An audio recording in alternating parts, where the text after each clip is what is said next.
नमस्कार। बिहार की बात में आपका स्वागत है। मैं हूं पंकज कुमार।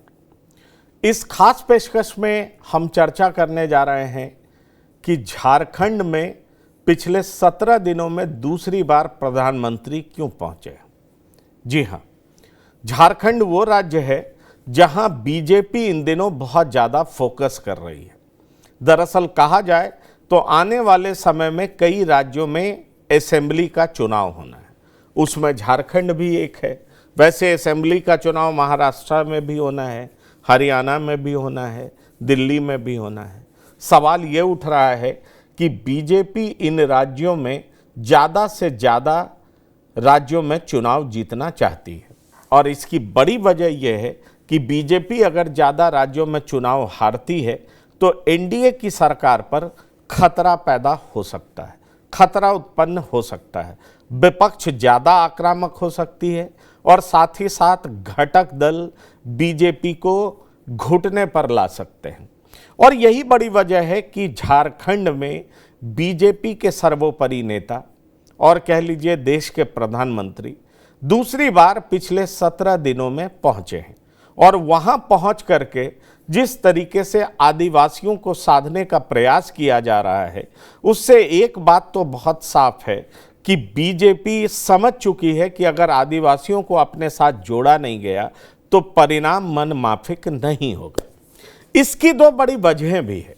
एक वजह यह है कि 2024 के लोकसभा चुनाव में पांचों लोकसभा सीट जहां सांथाली, जहां आदिवासी ज़्यादा हैं, वहां बीजेपी चुनाव हार गई।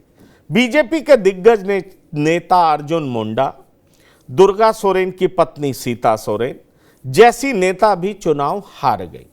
और अगर हम 2019 के विधानसभा चुनाव की बात करें तो विधानसभा चुनाव में भी 28 रिजर्व सीटों में से 25 रिजर्व सीट महागठबंधन के पक्ष में गया, यानी इंडिया अलायंस के पक्ष में गया।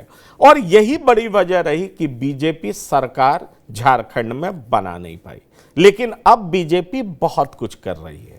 एक तरफ आदिवासियों के लिए कई तरह की योजनाएं भी ला रही है, दूसरी तरफ आदिवासियों के कई नेताओं को अपनी तरफ मिला भी रही है। वजह साफ है कि झारखंड में एन केन प्रकारेण बीजेपी की जीत हो और उसके मुख्यमंत्री बने। तो आज प्रधानमंत्री झारखंड पहुंचे हैं। प्रधानमंत्री क्या कुछ कह रहे हैं, आइए आपको वो सब कुछ सुनाते हैं। उसके बाद आपको बताएंगे कि बीजेपी की वो क्या खास रणनीति है जिसके सहारे बीजेपी हर हाल में झारखंड का चुनाव जीतना चाहती है। आज हमारी सरकार आदिवासी उत्थान पर सबसे ज्यादा ध्यान दे रही है। अभी मैंने यहां धरती आबा जनजातीय ग्राम उत्कर्ष अभियान, एक बहुत बड़े कार्यक्रम का शुभारंभ किया है। इस योजना पर करीब 80,000 करोड़ रुपए खर्च किए जाएंगे।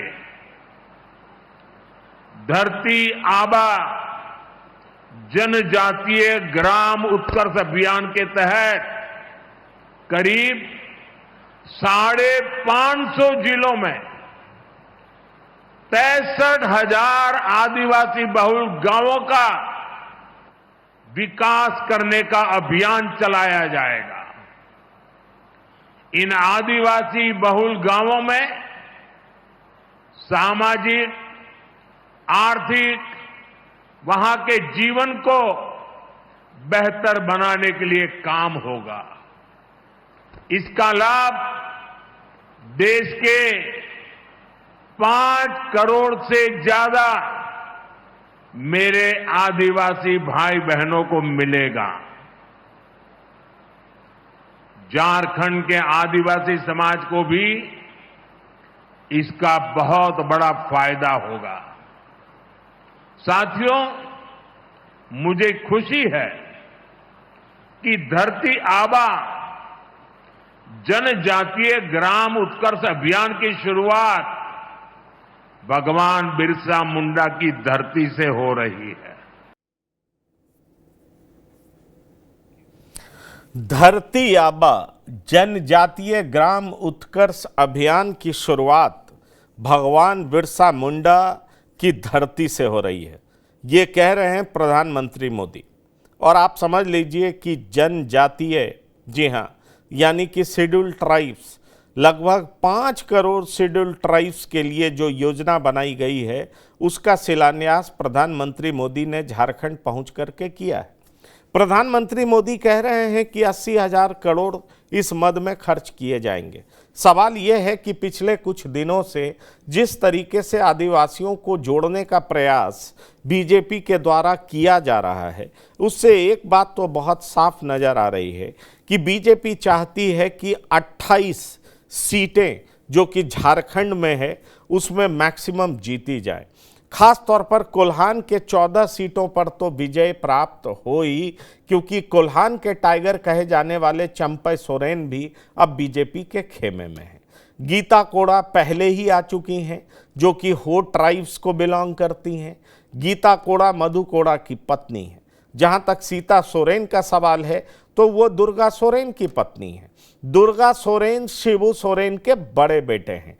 तो किस तरीके से आदिवासियों के बड़े चेहरों को बीजेपी अपने साथ जोड़ रही है, वहीं दूसरी तरफ केंद्र द्वारा कई योजनाओं की सौगात देकर आदिवासियों को पटाने का प्रयास किया जा रहा है, रिझाने का प्रयास किया जा रहा है। बीजेपी क्या कुछ रणनीति बनाकर चल रही है, आइए उस बारे में हम चर्चा करेंगे। हम ये बताने का प्रयास करेंगे कि दरअसल बीजेपी के लिए झारखंड जीतना बेहद जरूरी क्यों हो गया है, ये भी हम आपको बताएंगे। तो हमारे साथ कुछ मेहमान जुड़ चुके हैं जिनसे हम आपका परिचय करा दें। हमारे साथ जो मेहमान जुड़े हैं उनका नाम है डॉक्टर संजय कुमार, राजनीतिक विश्लेषक, आपका बहुत स्वागत है। हमारे साथ आशुतोष कुमार, वरिष्ठ पत्रकार जुड़ चुके हैं, आपका भी बहुत स्वागत है। डॉक्टर संजय, मेरा सीधा सवाल है, झारखंड बीजेपी के लिए प्रतिष्ठा का विषय क्यों बन गया? स्वाभाविक है कि कई राज्यों से जुड़ा हुआ झारखंड, जिसमें बीजेपी सरकार बनाई है, बल्कि झारखंड के बंटवारे के बाद बीजेपी कभी तो सत्ता के केंद्र में रही या मजबूत विपक्ष के तौर पर रही, लेकिन जो झारखंड के संसाधन है, जो झारखंड की ताकत है, उस झारखंड की ताकत का लाभ बीजेपी को नहीं मिल पा रहा है। किसी भी कीमत पर इस बार झारखंड को बीजेपी साथ रही है। और आज प्रधानमंत्री की जो घोषणा है, धरती आबा जनजाति का ग्राम कल्याण उत्थान योजना, ये चौथी बार है। वहीं से इन्होंने आयुष्मान भारत की योजना की घोषणा की थी, उसी धरती से इन्होंने किसान मानव धन की घोषणा की थी 2019 में, 2018 में आयुष्मान की घोषणा की थी, 2023 में प्रधानमंत्री जनमन धन की घोषणा की थी, और आज उन्होंने धरती आबा जो ग्रामीण उत्थान, जनजातीय ग्रामीण उत्थान योजना है, उसकी शुरुआत की, जिसके बारे में वो बोल रहे हैं कि 80,000 करोड़ की योजना है। देखिए, आदिवासियों के बीच में जो 5 सीटें इस बार हारे, जिसके तरफ आपने इशारा किया, एक इनके लिए एक चुनौती से कम नहीं। अब दुर्गा सोरेन जैसी भी, जो माना जाता है कि उनकी पत्नी है सीता सोरेन, दुर्गा सोरेन की पहचान है, शिबू सोरेन के वो बड़े बेटे थे, और माना जाता है कि संघर्ष में वो शिबू सोरेन के बाद उन्हीं की जगह होती थी, रणनीति वही बनाते थे, लेकिन उनकी पत्नी को ये विजय नहीं दिला पाते हैं, जबकि पार्टी में वो शामिल हो जाती हैं। इनके साथ चंपई सोरेन आ गए हैं इस बार, पहले से अर्जुन मुंडा इनके साथ हैं, बाबूलाल मरांडी हैं। तो कद्दावर नेताओं के अलग अलग क्षेत्रों, चाहे वो सिंहभूम का इलाका हो, कोल्हान का इलाका हो, संथाल का इलाका हो, जब इतने मजबूत नेता हैं इनके साथ, प्रधानमंत्री की योजनाएं वहां तक पहुंच पाती है, फिर भी ये आदिवासियों को साध क्यों नहीं पाते हैं? ये एक बड़ी चुनौती इनके सामने है। और इस बार इन्होंने पूरी ताकत उसी जनजातीय समाज, उसी शेड्यूल ट्राइब्स के ऊपर इन्होंने लगाई है। देखते हैं, सरते हैं कि अब एकलव्य स्कूल, आज उसकी भी ये घोषणा करेंगे कि हम कितना एकलव्य स्कूल के माध्यम से उन इलाकों में एक गुणवत्तापूर्ण शिक्षा, क्वालिटी वाइज एजुकेशन हम दे पाते हैं कि नहीं दे पाते हैं।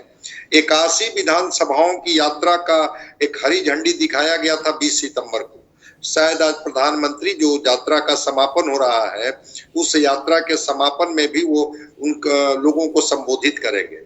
तो विनोबा भावे विश्वविद्यालय के ग्राउंड से, हजारीबाग से इस योजना की शुरुआत करके पूरे देश में जितने भी आदिवासी समाज हैं, चाहे वो आदिवासी उत्तर के हों, दक्षिण के हों, पूरब के हों, पश्चिम के हों, सबको ये एक साथ मैसेज देने की कोशिश कर रहे हैं।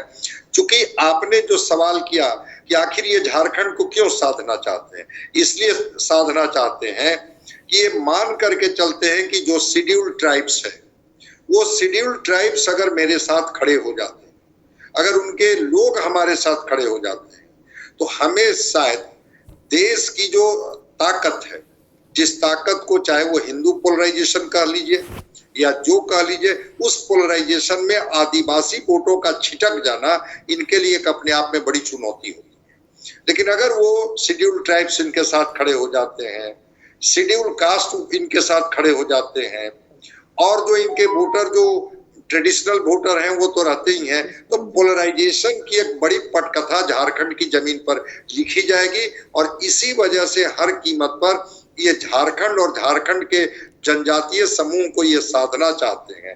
देखते हैं परिणाम क्या आता है। तो साधना और परिणाम में चीजों को बदलना, दोनों के लिए इन्होंने टास्क दे रखा है। और इसी वजह से तो अभी आप देख रहे हैं कि 17 दिनों के अंदर में ये प्रधानमंत्री की दूसरी झारखंड यात्रा है। जिस तरह से वो धरती आबा, जिनको लोग भगवान बिरसा मुंडा के नाम से जानते हैं, किस तरह से ये आदिवासियों के मन में एक भाव पैदा कर रहे हैं कि आप तो त्याग, बलिदान के प्रतीक रहे हैं। वो पूर्वज आपके जो रहे हैं, वहां से आपकी संघर्ष की गाथा लिखी गई है। तो एक तरह से भारतीय जनता पार्टी के साथ वो जब तक वो लोग नहीं जुड़ते हैं, भारतीय जनता पार्टी को झारखंड नहीं, पूरे देश के आदिवासी समाज के बीच में जगह बनाने में थोड़ी दिक्कत आ रही है। इसलिए किसी भी कीमत पर ये झारखंड और झारखंड के चुनाव को ये अपने पक्ष में करना चाहते हैं।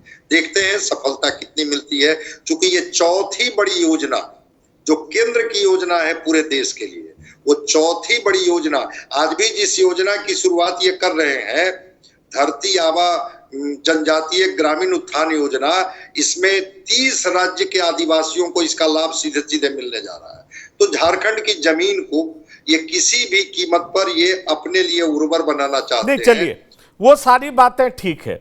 मैं ये देख पा रहा हूं कि एक तरफ से डेवलपमेंट का काम कर प्रधानमंत्री किसी न किसी तरीके से शेड्यूल्ड ट्राइब्स को रिझाना चाह रहे हैं, और इनको बेहतर पता है कि महाराष्ट्र में स्थिति बहुत अच्छी नहीं है। महाराष्ट्र में भी लड़ाई बहुत तगड़ी होगी। और अगर आप लोकसभा चुनाव का परिणाम देखें तो बहुत साफ नज़र आता है कि महाराष्ट्र में एनडीए की हालत खराब रही, वजह चाहे जो भी हो। हरियाणा में भी कहा जा रहा है कि लड़ाई बहुत तगड़ी है। कांग्रेस तो क्लेम कर रही है कि वो स्वीप कर रही है। इस बार बीजेपी की हालत खराब है। अगर बीजेपी को कहीं लग रहा है कि बीजेपी जीत सकती है तो वो झारखंड लग रहा है। इसलिए झारखंड में आप देख लीजिए, अनुभवी नेताओं को लगाया गया है। वहाँ के प्रभारी शिवराज सिंह चौहान है, सह प्रभारी हिमंता बिश्व शर्मा है। और हिमंता बिश्व शर्मा के बारे में कहा जाता है कि उनको एक तरीके से अगर हम झारखंड को पिच मान लें तो उनको क्यूरेटर बना दिया गया है कि कैसी पिच वो तैयार करें जहां विपक्ष खेलने को मजबूर हो जाए। अब मैं 2-3 मुद्दा वहां पर देख रहा हूं जो बहुत इंपॉर्टेंट है। एक तो क्या है कि आप पोचिंग करिए, मतलब साफ है कि ट्राइबल लीडर्स को अपने साथ जोड़िए। और ट्राइबल लीडर्स, जबकि इनके पास बाबूलाल मरांडी हैं, अध्यक्ष हैं, अर्जुन मुंडा हैं जो कि इस बार चुनाव हार गए हैं, लेकिन उसके बावजूद चंपई सोरेन को अपने साथ लाना, उसके बावजूद मधु कोड़ा की पत्नी गीता कोड़ा को अपने साथ लाना, दुर्गा सोरेन की पत्नी सीता सोरेन को अपने साथ लाना, ये सारी कवायद एक तरफ जारी है। लेकिन आप दूसरी तरफ देखें तो बीजेपी इन नारों को भी बुलंद कर रही है कि झारखंड में लव जिहाद हो रहा है, लैंड जिहाद हो रहा है। अगर मैं लोकसभा चुनाव की याद दिलाऊं अनुपम जी, अनुपम मिश्रा भी हमारे साथ जुड़ चुके हैं, वरिष्ठ पत्रकार हैं, आपका बहुत स्वागत है। अनुपम जी, अगर लोकसभा चुनाव की याद ताजा कराऊं तो उसमें भी एक प्रयास किया गया था ओबीसी को ये कहा जा रहा था कि आपका आरक्षण छीन करके मुसलमानों को दिया जा रहा है। झारखंड में भी घुसपैठिया एक बड़ा मुद्दा है। कहा जा रहा है कि 48% से 26% पर आ चुके हैं आदिवासी, और उनके जमीन, उनकी लड़कियां, उनकी बहुएं जो है उनको ले जाया जा रहा है। मतलब उनसे शादी कर ले रहे हैं मुसलमान और इस्लाम में कन्वर्ट कर ले रहे हैं। क्या आपको लगता है कि झारखंड में ये मुद्दा पिक करेगा और ये आदिवासियों के बीच में ये बड़ा मुद्दा बन पाएगा जिसके सारे बीजेपी झारखंड जीत लेना चाह रही है? देखिए हैं पंकज भाई, हेमंत बिस्वा शर्मा को झारखंड का प्रभारी हवा में नहीं बनाया गया है। जिस तरह के मुद्दे वो आसाम में उठाते रहे हैं, उसी तरह के मुद्दे आपको झारखंड में भी नजर आते हैं। जैसे अभी आप खुद जिक्र कर रहे थे, जमीन का मामला कर रहे थे, लवजात का मामला और घुसपैठियों का मामला, बढ़ती हुई मुस्लिम पॉपुलेशन का मामला। तो जिस तरह के मुद्दे वो आसाम में उठा रहे थे, वही मुद्दे उनको जहां वो आसाम में इन मुद्दों का चेहरा बन चुके हैं। हेमंत बिस्वा शर्मा इन मुद्दों का भारतीय जनता पार्टी में फेस बन चुके हैं। तो उनको, जैसा कि मैंने कहा, हवा में नहीं उनको वहां प्रभारी बनाया गया है। उनको वहां पे भेजा ही इस कारण से गया है कि कहीं ना कहीं जिन मुद्दों को वो राष्ट्रीय स्तर पर उठाते रहे हैं आसाम के हवाले से, वो मुद्दे आपको झारखंड में भी प्रभावी नजर आए और हेमंत बिस्वा शर्मा की जो उपस्थिति है वो उन मुद्दों को रेखांकित कर दे, पहली बात। दूसरी बात, बीजेपी के लिए ये बहुत जरूरी चुनाव कई कारणों से और भी हो गया है साहब। आप देखें कि महाराष्ट्र और हरियाणा का भी आप जिक्र कर रहे थे, तो महाराष्ट्र और हरियाणा में आप हम सबको मालूम है कि भारतीय जनता पार्टी और एनडीए जो भी है वो बहुत ही स्लिपरी विकेट पे है। अगर एक हंग असेंबली भी आ जाती है हरियाणा में, तो उसको भाजपा अपनी जीत मानेगी। अगर मानिए क्लियर कट विक्ट्री नहीं भी होती, केवल अगर किसी भी पार्टी को बहुमत नहीं मिलता, तो उसको भी अपनी जीत मानेंगे। महाराष्ट्र का हाल भी कमोबेश ऐसा ही है। ऐसे में महाराष्ट्र और हरियाणा से निकल के वो झारखंड में एक मुकम्मल जीत, एक बड़ी जीत अगर उनको मिलती है, तो महाराष्ट्र और हरियाणा में जो कुछ उनका थोड़ी बहुत छींचा लेदर होगी, आप मान के चले उस पर मरहम लगाने का काम हो जाएगा। तीसरी बात, महाराष्ट्र और हरियाणा दोनों जगह भाजपा का ही रूल है, दोनों जगह भाजपा ही सरकार में है। अगर उसको ये रिटेन भी करते हैं या फिर हंग असेंबली भी लाते हैं या उसमें किसी तरह अपनी इज्जत भी बचाते हैं, तो इनके खिलाफ इसलिए जाता है क्योंकि साहब सरकार आपकी है, आप पीछे चले गए। झारखंड में स्थितियां उल्टी हैं। झारखंड में विपक्ष की सरकार है। अगर आप झारखंड को जीत लेते हैं तो आप बहुत बड़ा तीर मार देंगे, क्योंकि आपने विपक्ष के मुंह से निवाला छीन लिया। चौथी बात, झारखंड में जो आदिवासी पॉपुलेशन है, अभी हमने पिछले चुनाव में छत्तीसगढ़ में, मध्य प्रदेश में देखा कि भारतीय जनता पार्टी ने आदिवासी इलाकों में बहुत जबरदस्त घुसपैठ बनाई है, और जहां पे आदिवासी इलाकों में जो एकदम कांग्रेस स्वीप करती थी, उसको बीजेपी ने बहुत अच्छी तरह टैकल किया। 2019 के चुनाव में भी किया है और 2024 में भी किया है। तो ऐसे में झारखंड से आदिवासियों के लिए भी एक मैसेज जाता है, और जहां जहां आदिवासी, देखिए झारखंड आज भी सबसे ज्यादा आदिवासी प्रदेश नजर आता, तो ऐसे में छत्तीसगढ़ और मध्य प्रदेश में आदिवासी हलकों में अपनी जगह बनाने के बाद भारतीय जनता पार्टी इस एक्सपेरिमेंट को किसी भी हालत में झारखंड में रिपीट करना चाहेगी। पांचवी बात, नरेंद्र मोदी के नाम पे अभी भी देखे चुनाव हो रहे हैं। नरेंद्र मोदी के जब से वो अपना पॉलिटिकल करियर आया है, जब वो मुख्यमंत्री से लेके प्रधानमंत्री तक, आज तक उन्होंने ऐसा एक भी चुनाव नहीं लड़ा पंकज भाई जिसमें उनको पूर्ण बहुमत ना मिला हो। ये पहला झटका उनको 2024 में लगा है। अब ऐसे में जब ये बात हो रही कि नरेंद्र मोदी का नाम अब पर्याप्त नहीं रह गया, मोदी फैक्टर उतना प्रभावी नहीं है, मोदी का जादू खत्म हो गया, तो जाहिर सी बात है नरेंद्र मोदी हरियाणा में और महाराष्ट्र में तो पहले ही हालत खराब है, झारखंड के हवाले से अपने आप को इस्टेब्लिश करने की कोशिश करेंगे।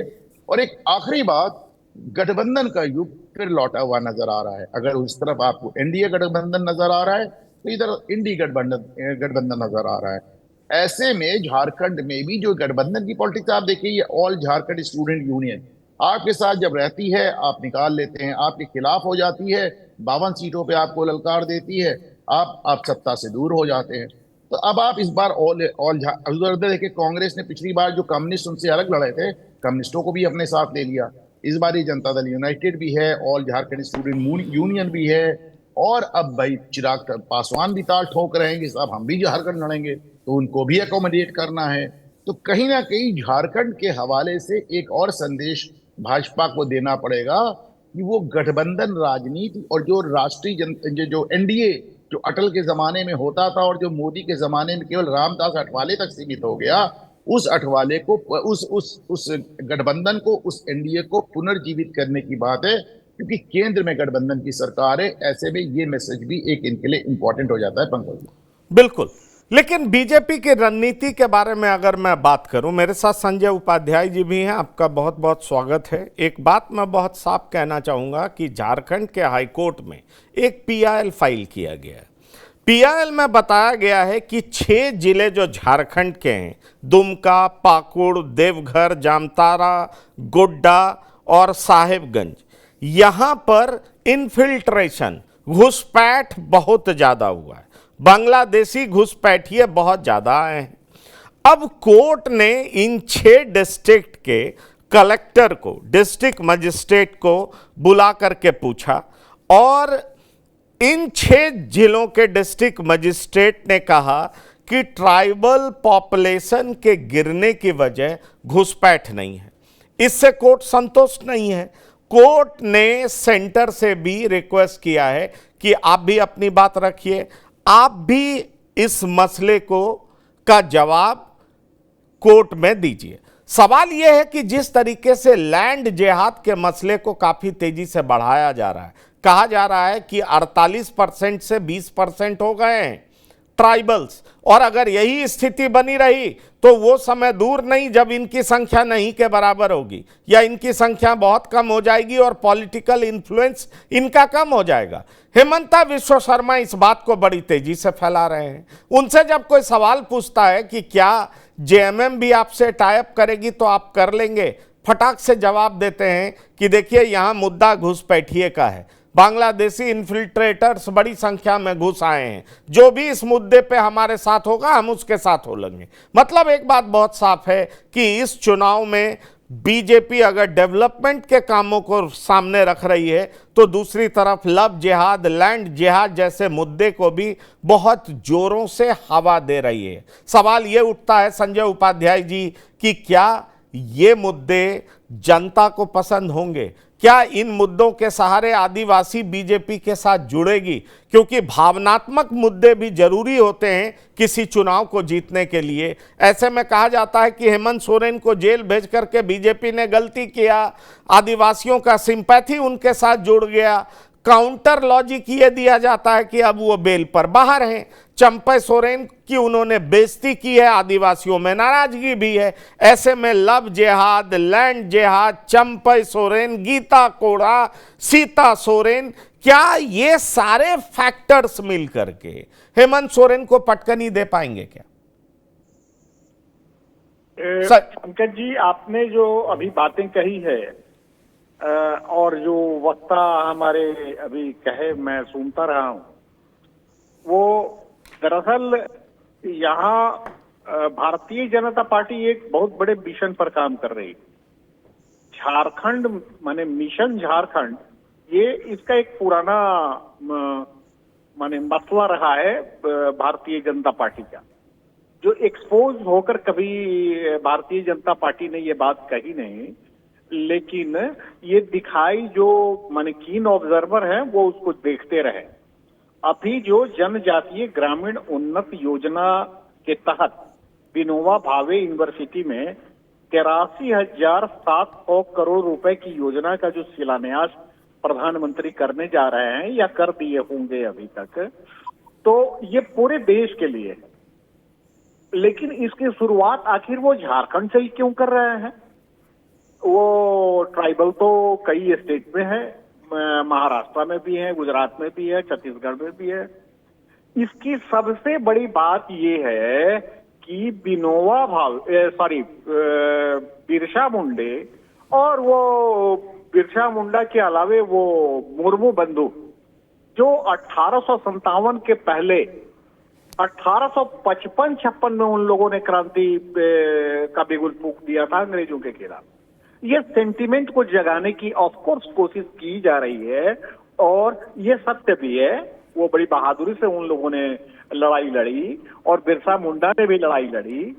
जहां तक बात अब चली आ रही है भारतीय जनता पार्टी की और वो झारखंड की पॉलिटिक्स की, तो झारखंड की पॉलिटिक्स डिनेस्टिकल डेमोक्रेसी का एक उदाहरण साबित हो, और ये डिनेस्टिकल डेमोक्रेसी को भारतीय जनता पार्टी समाप्त करना चाहती है।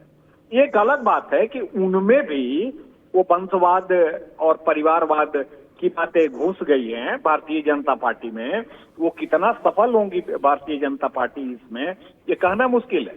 बात जहां तक चेम्पई सोरेन जी की है, तो चेम्पई सोरेन कोल्हान टाइगर है।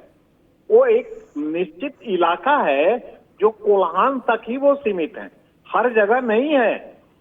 हाँ, एक समर्पित आदिवासी नेता जरूर हैं, ईमानदार जरूर हैं, कर्तव्यनिष्ठ जरूर हैं, और वो शिबू सोरेन फैमिली के एक लॉयल आदमी रहे हैं। अब तो उनके खिलाफ एक प्रचार भी शुरू हो गया है कि उन्होंने गद्दारी की है। लेकिन जहां तक मैं समझ रहा हूं और उन दिनों की स्थितियों पर मैं नजर रख रहा हूं कि भाई साहब अभी ये मुख्यमंत्री की कुर्सी छोड़े नहीं कि तब तक जितनी योजनाएं इन्होंने बनाई थी सभी योजनाओं को जेल से ही हेमंत सोरेन ने खत्म कर दिया था। ये थोड़ा सा दिल पर लगने वाली बात है, क्योंकि पावर होता है, सीएम सीएम होता है, पीएम पीएम होता है। अभी जेल से छूटे नहीं तब तक वो सारी योजनाएं खत्म, और आते आते पावर को ये ज्यूम कर लेना। एनीवे, इसका एक रिजेंटमेंट जरूर है, आक्रोश जरूर है। चेम्पई सोरेन बहुत ज्यादा इंपैक्ट नहीं डाल पाएंगे पूरे, क्योंकि वहां पर देखिए स्टूडियो में जनजाति समूह का वहां पर ट्राइबल है, और 32 जनजातियों में अलग अलग लीडर, और अलग अलग लीडर की अलग अलग भावना है। जहां तक बात इन्फिल्ट्रेशन की है, इससे मैं इनकार नहीं कर। इन्फिल्ट्रेशन को मैंने कभी कभी देखा है, विचित्र किस्म की लुंगी पहने हुए वहां के लोगों को। मैंने खास करके दुमका के इलाके में मैं गया था, कुछ मेरा अपना निजी काम था, तो एक सोशल स्टडी के रूप में मैंने देखा कि भाई ये कौन लोग हैं जो बड़ा अजीबो गजीब तरीके से ये लुंगी पहने हुए हैं, गंजी पहने हुए हैं, गमछा भी वो दूसरे स्टाइल में रखे हुए हैं। माने उनकी जो शैलीगत विशेषता थी वो झारखंड से मिलती जुलती नहीं। तो एनीवे, इसमें क्या है मामला, ये एक कंप्लीट सर्वे और रिसर्च का मामला है ये, और बहुत दूर भी नहीं है। बांग्लादेश वो झारखंड से वो तुरंत मालदा पहुंचेंगे, मालदा से भागलपुर, और भागलपुर से वो तुरंत वो दुमका गोड्डा होते हुए। तो अच्छा, अब वो पूरा स्पेस खाली है, वो दुमका का स्पेस अभी खाली है बहुत, गोड्डा का नहीं। तो देखिए वो उपाध्याय जी सारी बातें सही है, लेकिन मैं एक कॉम्बिनेशन के तरफ ध्यान दे रहा हूं, और मुझे लगता है आशुतोष जी भी हमारे साथ जुड़े हुए हैं, वो बेहतर इस बारे में बताएंगे। आशुतोष जी, ठीक है, लोकसभा चुनाव में ये जो ट्राइबल को साधने का प्रयास विफल हो गया, और उसकी अपनी वजहें हो सकती हैं। अभी संजय उपाध्याय जी कह रहे थे कि चंपई सोरेन कोल्हान टाइगर हैं, लेकिन आप बताइए, मधु कोड़ा तो हो ट्राइब से बिलोंग करते हैं, करती हैं, करते हैं। मधु कोड़ा की पत्नी गीता कोड़ा, वो भी तो चुनाव लड़ी थी। जहां तक दुर्गा सोरेन की पत्नी सीता सोरेन का सवाल है, वो भी तो एक सिंपैथी अपने तरफ खींच सकती हैं। वजह यह है कि वो भी शिबू सोरेन के दिवंगत पुत्र की पत्नी है। तो जो कॉम्बिनेशन बैठाने का प्रयास किया जा रहा है, और साथ साथ ये भी प्रयास किया जा रहा है कि इस चुनाव में किस किस को उतारा जाएगा। इस चुनाव में अर्जुन मुंडा भी चुनाव लड़ेंगे, जान लीजिए हार गए भले ही चुनाव, लेकिन अर्जुन मुंडा भी आदिवासियों के बड़े नेता माने जाते हैं। इस चुनाव में लाखड़ा भी चुनाव लड़ेंगे, वो भी शेड्यूल ट्राइब से ही आते हैं। इस चुनाव में कुछ और बड़े चेहरे चुनाव लड़ सकते हैं। चंपई सोरेन के बेटे भी चुनाव लड़ सकते हैं, चंपई सोरेन भी चुनाव लड़ सकते हैं, यहां तक कि रघुवर दास के पुत्र को भी चुनावी मैदान में उतारा जा सकता है। और जो पिछली बार हार की वजह रही थी कि आजसू से कोई तालमेल नहीं था। कहा जाता है कि 30 ऐसी सीटें हैं जिस पे कुर्मियों का वर्चस्व है। कुर्मी डिसाइडिंग फैक्टर होते हैं। ऐसे में आपने आजसू को दरकिनार कर दिया था पिछली बार, इस बार तो आजसू भी साथ में है, इस बार तो कई संथाल नेता भी साथ में आ गए हैं, इस बार सरयू राय भी जेडीयू से चुनाव लड़ेंगे और ये सब एनडीए के घटक दल होंगे। हो सकता है एलजेपी रामविलास की पार्टी को भी एक सीट दे दिया जाए।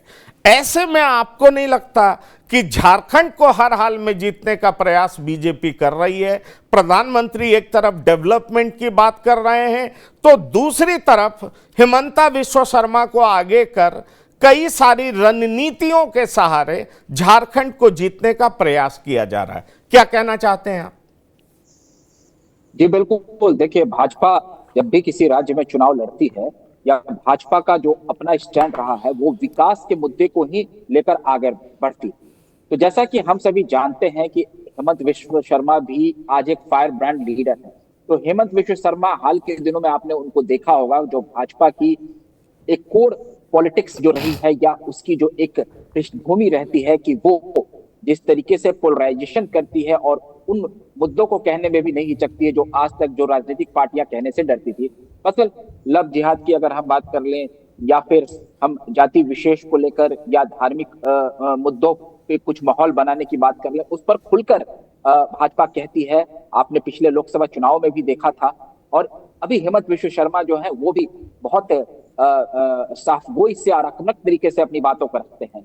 वहीं आप भाजपा के एक और सांसद की अगर हम बात कर लें, निशिकांत दुबे, तो वो भी बहुत आक्रामक तरीके से लव जिहाद जैसे मुद्दों को लेकर झारखंड में एक मुद्दा बना रहे थे। और पिछले दफा आपने देखा होगा कि लोकसभा में उन्होंने आदिवासियों के ऊपर हो रहे यौन अत्याचार के मामले को भी पुरजोर तरीके से उठाया था, जिस पर कांग्रेस काफी बौखला गई थी। अभी हम अगर झारखंड की बात करें तो यहाँ पर कुल 32 जनजातियां हैं और जिनकी जनसंख्या लगभग 86 से 87 लाख है, जो झारखंड की जनसंख्या का 26% के लगभग है।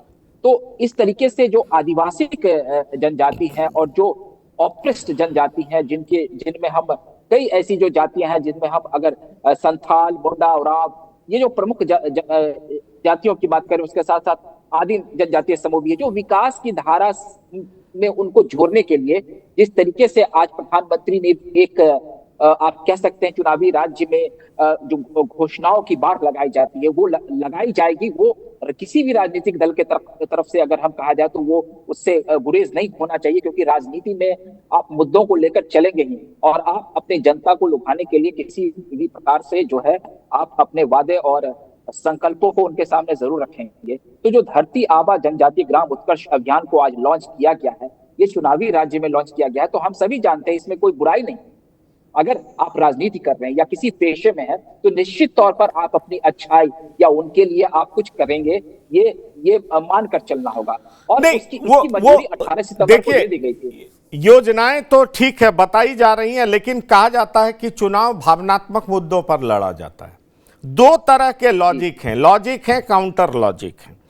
एक लॉजिक ये है कि बीजेपी जानबूझ करके आंकड़ों के साथ छेड़छाड़ कर रही है और उस आंकड़ों में कोई दम नहीं है। एक तरफ निशिकांत दुबे कहते हैं कि जिस तरीके से मुर्शिदाबाद और मालदा, जो कि बंगाल में पड़ता है, और किशनगंज, कटिहार, जो कि बिहार में पड़ता है, इन सबको मिलाकर के एक यूनियन टेरिटरी बना दिया जाए, क्योंकि यहां पर इन्फिल्ट्रेशन बहुत ज्यादा हो रहा है।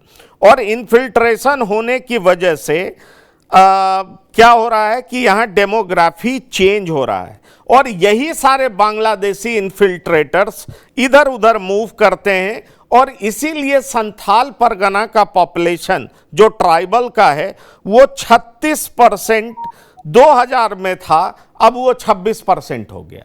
इस तरह की बात निशिकांत दुबे कहते हैं। निशिकांत दुबे बीजेपी के नेता हैं, आपको पता है, और आपको ये भी पता है कि इस बार भी वो सांसद चुने गए हैं। अब अगर एलबीए लोकतंत्र बचाओ अभियान की बात करें, वो एक दूसरी बात कहती है। वो कहती है कि जो बीजेपी का कथन है वो फैक्ट्स पर बेस्ड नहीं है, और वो कैसे इस बात पे कहती है वो मैं आप लोग के सामने रखना चाहता हूं। वो कहती है कि सेंसस फिगर जो 1951 का है, 1991 का है और 2011 का है।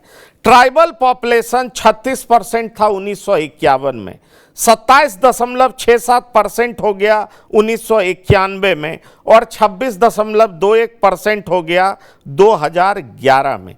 तो ट्राइबल पॉपुलेशन 1951 से 2011 में 36 से 26% हो गया। ये तो लोकतांत्रिक बचाव अभियान के लोग कह रहे हैं, लेकिन उस सेम टाइम वो ये भी कहते हैं कि ट्राइबल पॉपुलेशन 28.11% से 29.91% 2001 में आया। मुस्लिम पॉपुलेशन जो है, जो 12.18% 1991 में था, वो 14.53% 2011 में हुआ है। कुल मिलाकर के मैं इसको और शॉर्ट कर दूं, ब्रीफ कर दूं, उनका कहना है कि 36 से 26% 51 से 2011 में ट्राइबल का हो गया है, लेकिन मुस्लिम का जो परसेंटेज है वो 12 से 14% कुछ हुआ है, 2.25% बढ़ा है। ये बीजेपी के जो आंकड़े हैं वो फैक्ट्स पर आधारित नहीं है। क्या आपको लगता है, डॉक्टर संजय, मैं आ रहा हूं, ये इस पे जवाब मैं अनुपम जी का भी चाहूंगा, क्या डॉक्टर संजय बीजेपी जो नैरेटिव सेट करना चाह रही है, बीजेपी की क्या कामयाब हो पाएगी? क्योंकि काउंटर नैरेटिव भी गढ़ा जा रहा है, फैक्ट्स एंड फिगर्स भी रखे जा रहे हैं, डिस्ट्रिक्ट एडमिनिस्ट्रेशन कह रही है कि इस तरह की कोई बात नहीं। देखिए, डेमोग्राफी तो एक मामला है और इन्फिल्ट्रेशन का भी मामला है। जो डेमोग्राफी चेंज हुआ है उसमें इन्फिल्ट्रेशन का इशू है। जिन 6 जिलों की आपने बात की, जो संथाल का इलाका है, जिस दुमका, पाकुड़, जामताड़ा, देवगढ़ की बात आप कर रहे थे, उसमें बीजेपी ने कहा है कि हमने जो एक सर्वे किया है, उस सर्वे में जिस बड़े तरीके से इन्फिल्ट्रेशन हुआ है, वहां से उसकी डेमोग्राफी पूरी तरह से बदल गई है। तो ये बीजेपी इसको इशू बनाना चाह रही है। कन्वर्जन तो वहां एक पहले से ही मामला था कि किस तरह से जो ट्राइबल पॉपुलेशन है उनको प्रलोभन दे करके और कैसे ईसाई बनाया जाता है और किस तरह का मामला है, ये तो पहले से ही है। लेकिन डेमोग्राफी को लेकर के एक चिंता, एक शक और एक धारदार तरीके से हमला उन लोगों पर कि भाई ये वोट की चिंता में अपने भी जनजातीय कबीले, जनजातीय समूह की चिंता करना ये भूल गए। जबकि उसी संथाल से शिबू सोरेन भी आते हैं, हेमंत सोरेन भी आते हैं, चंपई सोरेन भले कोल्हान के टाइगर हो, लेकिन उनका इलाका वही संथाल है। तो संथाल को लेकर के एक मजबूत तरीके से उन्होंने आवाज उठाई है। रह गई बात कि आपने जिस भावनात्मक मुद्दे की बात कर रहे थे, मैं थोड़ा पार्टियों की बात कर दूं। अभी जो सूचना है कि राजा पीटर भी जेडीयू में शामिल हो गए, एक मजबूत नेता है। एक तो सरजू राय पहले से उनके साथ थे, राजा पीटर भी उनके साथ आ गए हैं। तो जेडीयू और एक जो आजसू, ये 2 गठबंधन को भारतीय जनता पार्टी ने साधने में इस बार लगता है कि गठबंधन में शामिल हो जाएंगे।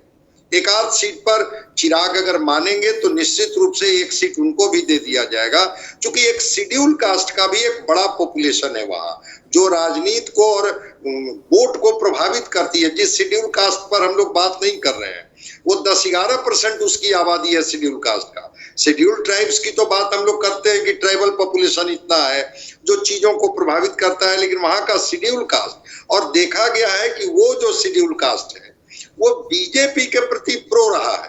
वो पिछले चुनाव में भी देखा गया, इस बार भी जो लोकसभा का चुनाव हुआ उसमें शेड्यूल कास्ट का लाभ इनको मिला। तो डेमोग्राफी का मामला हो, कन्वर्जन का मामला हो, इन्फिल्ट्रेशन का मामला हो, निश्चित रूप से हेमंत बिश्व शर्मा को इसीलिए तो वहां भेजा गया है। नहीं, चलिए, और बिल्कुल बिल्कुल हेमंत बिश्व शर्मा को इसीलिए वहां पर भेजा गया।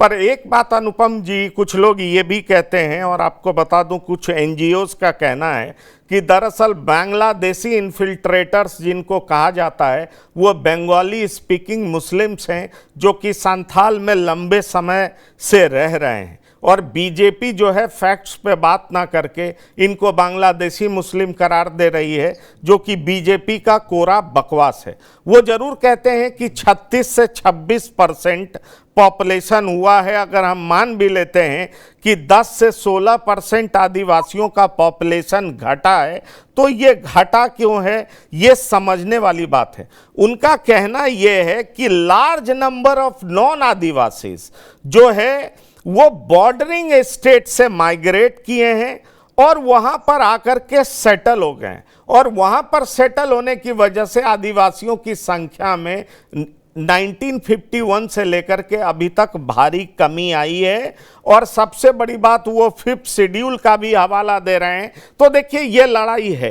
एक पक्ष कहता है कि जानबूझकर के बीजेपी पोलराइज करना चाहती है, दूसरा पक्ष कहता है कि आदिवासियों का जमीन उनकी बेटियों को हड़पा जा रहा है।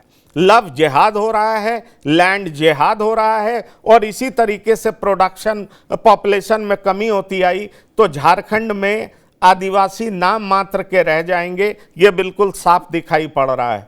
क्या आपको लगता है कि अगर यही बात चंपई सोरेन करेंगे, यही बात सीता सोरेन करेंगी, यही बात मधु कोड़ा करेंगे, यही बात अर्जुन मुंडा करेंगे, यही बात बाबूलाल मरांडी करेंगे, तो क्या संथालों के बीच, आदिवासियों के बीच, क्या ये बात उन्हें समझ में नहीं आएगी? अगर भले ही काउंटर लॉजिक हेमंत सोरेन देने का प्रयास करेंगे, लेकिन क्या ये बात लोगों के जेहन में उतर पाएगी? आपको ऐसा लग रहा है? देखिए पंकज भाई, मेरा हमेशा मानना रहा है कि नेताओं के समझाने से लोगों को बात समझ में ऐसा नहीं होता है। समाज में चीजें खुद ही क्लियर होती हैं। अक्सर लोग कहते हैं कि नरेंद्र मोदी ध्रुवीकरण लेके आया। मैं कहता हूँ नहीं, ध्रुवीकरण नरेंद्र मोदी को लेके आया। अगर समाज में ध्रुवीकरण नहीं होता तो नरेंद्र मोदी ऊपर से टपक थोड़ी जाते। वो ध्रुवीकरण था, इसलिए नरेंद्र मोदी आए। तो आप अगर अगर अच्छा देखिए, बात सिर्फ झारखंड की नहीं है, बात सिर्फ नॉर्थ ईस्ट की नहीं है, बात सिर्फ उत्तराखंड और हिमाचल की नहीं है। एक जो ये घुसपैठिए हैं, दे आर रियलिटी। इससे कब तक आप मुंह छुपाएंगे? शुतुरमुर्ग की तरह कब तक अपना चेहरा रेत के अंदर रखेंगे? ये रियलिटी हैं, ये आ भी रहे हैं। इन्होंने डेमोग्राफी बदली भी है। जैसा निशिकांत दुबे कहते हैं कि करीब 25 विधानसभा सीटों पे 127 या 123%, 125% मुस्लिम पॉपुलेशन आपको बढ़ती हुई नजर आई है। हम अपने उत्तर प्रदेश में देखते हैं तमाम जगहों पे। और अभी जैसे महबूब अली जो समाजवादी पार्टी के विधायक थे, वो कह रहे थे कि हमारी जनसंख्या बढ़ी, हमको कोई नहीं रोक सकता। महबूब अली ऐसा क्यों कह रहे थे? महबूब अली इसलिए कह रहे थे कि वो अमरोहा से आते हैं। अमरोहा में मुस्लिम पॉपुलेशन 72 से 74% है। जहां से चंद्रशेखर रावण जीते हैं नगीना, वहां पे भी इतनी पॉपुलेशन बढ़ गई है। तो जो चीज सामने है उसको आप डिनाई कैसे कर सकते हैं? लेकिन अब ये है कि समाज उसको खुद देखेगा। किसी के समझाने से, अमित शाह के समझाने से, नरेंद्र मोदी के समझाने से, किसी सोरेन के समझाने से, किसी महतो के समझाने से बात ही समझ में आती। उल्टे होता है बातें। इस तरह की चीजें ऊपर से नीचे नहीं आती, नीचे से ऊपर जाती है। समाज इनको खुद ही समझता है। जहां तक भारतीय जनता पार्टी का सवाल है, मुझको लगता है कि उनको इस इशू में बोलने का बहुत मॉरल राइट नहीं है, क्योंकि आप देखिए कि जितने घुसपैठियों को निकाला गया, ये संख्या कांग्रेस के राज में ज्यादा थी और भाजपा के राज में उससे बहुत कम हो गई है। तो भाई आप घुसपैठिए नारा लगाते, आपने निकाल के तो दिखाया नहीं है। और फाइनली एक बात, झारखंड में इनको एक दिक्कत ये भी है साहब कि इनको वही दिक्कत है जो इनको दिल्ली में अरविंद केजरीवाल के साथ है। आपने मुख्यमंत्री को, एक सिटिंग सीएम को जेल भेजा है। अब आप इसको साबित कीजिए कि वो जेल भेजने लायक थे या नहीं थे। क्योंकि अगर आप इसके बाद इसको जैसे कहना चाहिए एक बड़ा इशू नहीं बना पाते हैं, तो फिर ये एक सिंपैथी लहर में बदल जाएगा। और अभी पंकज भाई जो आप एक बात कह रहे थे, मैं उसको दूसरी तरफ से हमेशा कहता हूं कि विकास के मुद्दे पे ना चुनाव लड़े जाते हैं, ना हारे जाते हैं, ना जीते जाते हैं। चंद्रबाबू नायडू ने जब हैदराबाद को साइबराबाद बताया था तो हार गए थे। अटल बिहारी इंडिया शाइनिंग करते रह गए, हार गए। चुनाव लड़े जाते हैं, हारे जाते हैं और जीते जाते हैं भावनात्मक मुद्दों पे। और इसी बात को मैं लगातार 2024 के चुनाव में कहता रहा कि भारतीय जनता पार्टी के तर्कश में भावनात्मक तीर समाप्त हो चुके हैं। पंकज जी, भावनात्मक तीर कम हो चुके हैं, लेकिन सवाल ये उठता है कि क्या कोल्हान टाइगर आदिवासियों के वोट में डिवीजन नहीं ला पाएंगे? नहीं, एक आखिरी बात पंकज भाई, ये जितने रिबेल्स होते हैं, जितने भी रिबेल्स होते हैं, ये थोड़ा बहुत अंतर डाल सकते हैं, सीमित क्षेत्र में डाल सकते हैं। मतलब ये डिसाइडिंग असर पड़ जाए एकदम, मतलब बहुत बड़ा। अगर हमने अभी हाल फिलहाल में कोई एक अंतर देखा है तो चिराग पासवान का नीतीश कुमार को डैमेज करना हमने देखा है। वो वास्तव में एक काफी डिसाइडिंग असर था। लेकिन कोल्हान टैगर पूरे झारखंड में असर डालेंगे या फिर टाइट पलट देंगे या चुनाव पलट देंगे या खेल बदल देंगे, जिसके भी पक्ष में जा रहा हो, मैं इतनी दूर से भी कहने की परिस्थिति में नहीं हूं, लेकिन वो इतना बड़ा इशू बन जाएंगे। क्योंकि हमें याद रखना चाहिए पंकज भाई कि ऐसे लोगों को अक्सर वोटर्स का एक बहुत बड़ा तबका गद्दार भी मानता है। अच्छा ठीक है, लेकिन सवाल यह है कि चार जो की ट्राइबल कम्युनिटीज जो हैं, अगर हम चार उपजाति कहें, संथाल, उरांव, मुंडा हो, संथाल में मेरे ख्याल से ये आते हैं, कोल्हान टाइगर आते हैं, चंपई सोरेन हो, ट्राइब से गीता कोड़ा आती हैं, अर्जुन मुंडा हैं ही। अब सवाल होता है कि सीता सोरेन भी हैं। क्या इतने सारे लोग मिलकर के जो बीजेपी की नज़र है, क्योंकि अगर आप 2019 का चुनाव देखें तो 28 में 25 सीटें बीजेपी हार गई थी, क्या इन नेताओं की वजह से आदिवासी वोटों में डिवीजन कर पाएगी बीजेपी? आशुतोष कुमार, आपको लगता है बीजेपी अपने मंसूबे में कामयाब हो जाएगी? आशुतोष, आप हमारे साथ नहीं हैं। संजय उपाध्याय जी, आपको लगता है कि क्या बीजेपी अपने इन मंसूबों में कामयाब हो जाएगी? देखा जाए पंकज जी, वो अगर 2-2, 3-3, 4-4% भी अगर वोट अगर एक लीडर अगर काटता है, इसकी संख्या अधिक हो जाएगी। क्योंकि लगातार बीजेपी के साथ जुड़ने वाले ट्राइबल लीडर्स की संख्या बढ़ती जा रही है। इसके पीछे कई कारण हैं, पॉलिटिकल कारण है, और उनको ऐसा लग रहा है कि आने वाले दिनों में शायद बीजेपी यहां सरकार बना ले। जहां तक बात डेमोग्राफिक चेंज की है तो वो फास्ट चेंजिंग है, कोई नया नहीं है। मेरा जन्म वहीं हुआ है, मैं देख रहा हूं वहां के ट्राइबल्स को, वो लगातार चेंज करते रहे हैं और वहां के जनसंख्या में लगातार कमी आती जा रही है। और एक कारण सिर्फ वो इन्फिल्ट्रेशन ऑफ बांग्लादेशी नहीं है, रादर दूसरा एक महत्वपूर्ण कारण वहां पर क्रिश्चियनिटी भी, चर्च भी। वहां चर्च जिसके साथ होता है वो वहां का लीडर होता है, वो वहां का मुखिया होता है। और चर्च जमकर, मैंने क्षमा करेंगे, मैं नाम नहीं लेना चाह रहा था लेकिन मेरे मुंह से आ गई ये बात, क्योंकि ये सच है। और वहां बहुत तेजी से भारी पैमाने पर ये काम चल रहा है एक पार्टी विशेष के पक्ष में उनका, और इन्फिल्ट्रेशन का तो काम चल ही रहा है। और इसी बीच भारतीय जनता पार्टी ने इस बात को बहुत गहराई से देखा है, समझा है, और इस गहराई को समझते हुए पिछले 10 वर्षों से भारतीय जनता पार्टी वहां के जंगलों में काम कर रही है। दूसरी बात कि ये ट्राइबल लीडर्स को अपनी ओर आकर्षित करने के लिए ही वो द्रौपदी मुर्मू को राष्ट्रपति बनाए, फिर वो 2 मुख्यमंत्री और बने।